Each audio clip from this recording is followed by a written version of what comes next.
दिया गया और उम्र कैद की सजा हुई है। अभी तो कई और मामले सामने आने बाकी हैं और जो मामले हैं उन पर भी आगे हिसाब होगा। आप रहे रुमान हमारे साथ, लेकिन अपने दर्शकों को बताना बहुत जरूरी हो जाता है कि अपने जुर्मों की सजा काट रहे अतीक को उमेश पाल किडनैपिंग केस में दोषी ठहरा दिया गया है। अतीक के जुर्म की दास्तां बहुत लंबी है। अपराध की दुनिया में अतीक ने कैसे अपना मुकाम कायम किया, कैसे वो एक पेशेवर बदमाश से सूबे का सबसे बड़ा माफिया बन गया, इस रिपोर्ट के जरिए समझिए।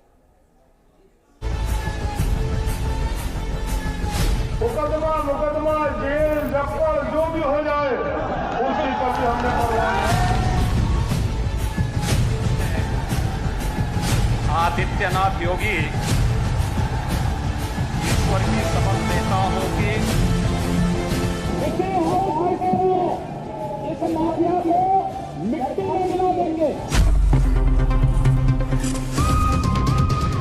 जुर्म का जोर ऐसा कि गुनहगार भी खुद को भगवान मानने लगा। बाहुबली बहुत अच्छे लोगों को कहा जाता है और बाहुबली आपको शायद न मालूम हो ईश्वर को भी कहा जाता है। लेकिन जुर्म की दुनिया के इस भगवान का बही खाता एक भक्त ने बिगाड़ दिया। एक तरफ जनता और विकास के कार्य को एक हाथ से करेंगे और दूसरे हाथ से बुलडोजर भी चलाने का काम करेंगे। अगर वो व्यवधान डालेगा हम उसको गोली से समझाएंगे, व्यवधान डाल करके दंगा कराएगा तो गोली उसको समझा देगी। उसने किरदार बदलकर जुर्म के अफसाने लिखे।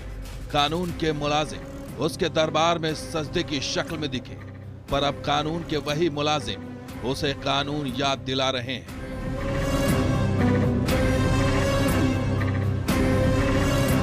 सियासत में जब सिक्का चला तो बेपरवाह बाहुबली अतीक अहमद कानून का पुर्जा बनाकर उड़ाता रहा, लेकिन कानून का वही पुर्जा अब उसकी तबाही का परवाना बन चुका है।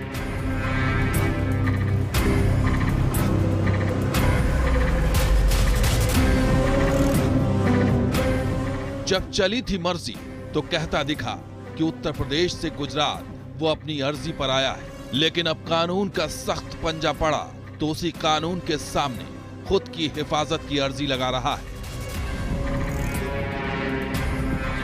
बात हो रही है उसी इलाहाबाद के उसी चकिया के गुंडे की जिसने पहले गुंडई, फिर दबंगई और फिर खुद का दम दिखाया, लेकिन अब उसके बाहुबल का दम भी बेदम नजर आ रहा है। जिस कानून के सख्त पंजे से खुद को बचाने के लिए उत्तर प्रदेश के बरेली जेल से साबरमती जेल तक का उसने सफर तय किया, अब उसी प्रदेश की पुलिस पहुंच चुकी है उसके उसी महफूज काल कोठरी तक।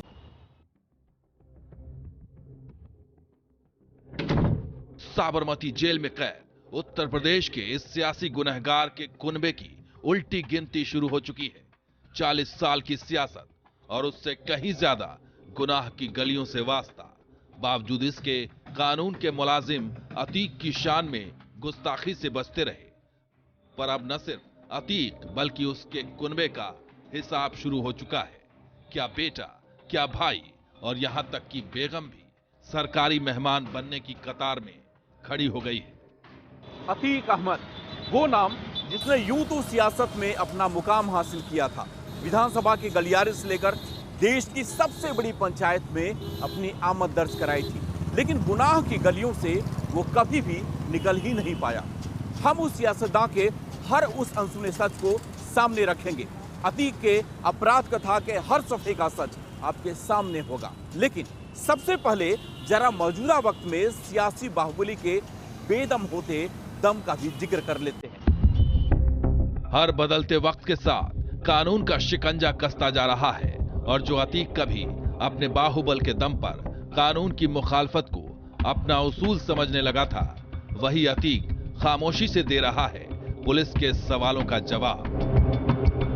यह बात और है कि साबरमती जेल में एसटीएफ के सामने अतीक उमेश पाल की हत्या में खुद को बेकसूर बता रहा है, लेकिन सबूतों की रोशनी में प्रयागराज की सड़कों पर बहे खून के छींटे इस बाहुबली के आस्तीन पर लग चुके हैं। यूं तो इसने बड़ी ही सफाई से धोए थे अपने आस्तीन।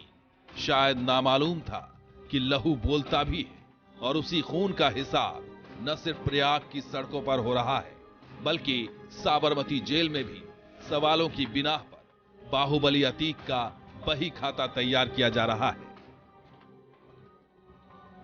कल तक अतीक के गुनाह की कहानी कानूनी कागजात में सिर्फ कलमबंद होती थी, पर आज कलमबंद मुकदमों पर अमल का वक्त है।